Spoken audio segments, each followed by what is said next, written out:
As a first-generation American, I grew up with stories of how my parents and family members came to America, the land of opportunity. They sought a better life for themselves. They were planting seeds of opportunity. They came face to face with a choice of a path to their future.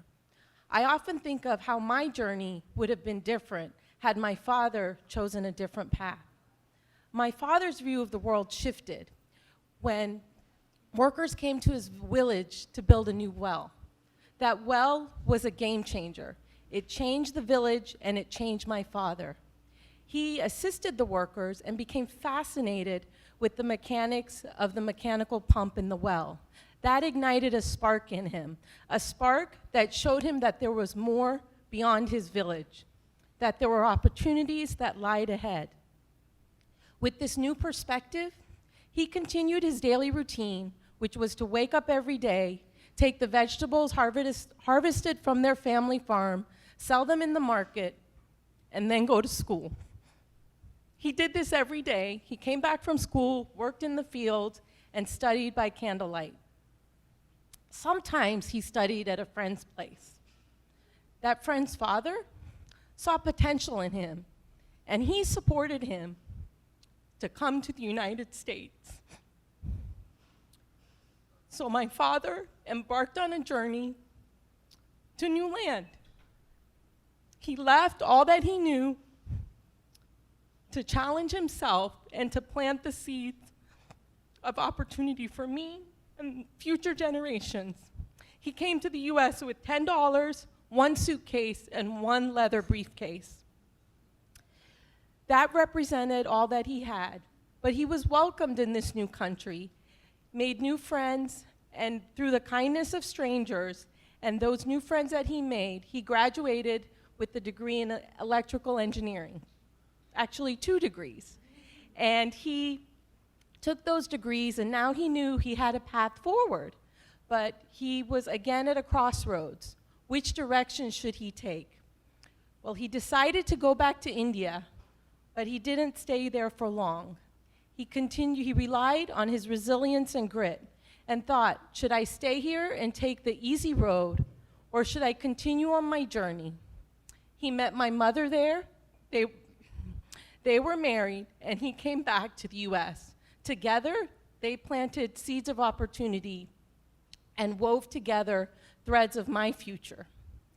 They left India and traveled all the way back to the United States, to the heartland of America.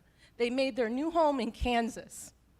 And there, again, through the kindness of strangers and in a new community, they were embraced, and they spun the threads of my future that have come together in individual strands, but really woven into what I see as the fabric of America, a fabric that is diverse and strong.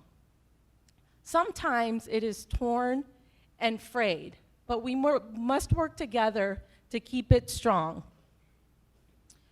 So as we move forward, sometimes that strength in the fabric of America is torn. And we feel like, especially in times today, that we're at the edge of a cliff. There's uncertainty and anxiety that we sometimes feel, but I challenge each of us to take that uncertainty and anxiety and transform it into something stronger. Something stronger like the individual threads in a rope that come together and where we see strength in diversity, strength in togetherness. Those strands of the rope represent seeds of resilience and grit, faith and community, and challenge us to dream big every day and take on those challenges, and to form the foundation of new beginnings and a future that is rooted in togetherness and community and resilience. I often think if my father had little dreams and did not dream big, I would be in a very different place. Together with love and kindness, we must reach out to each other and form the foundation of our future and future generations. When I think of my own journey, I think of how I've been nurtured. That seed that was planted has blossomed, and not on its own, but through the friends and the community that has supported me. And many of you are in this room today, and I thank you.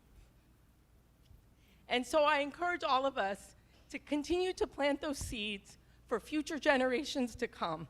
Each day I challenge myself to be mindful, thoughtful, and purposeful in doing so, to plant those seeds for Aman, my son, and others, and I challenge each of you to do the same.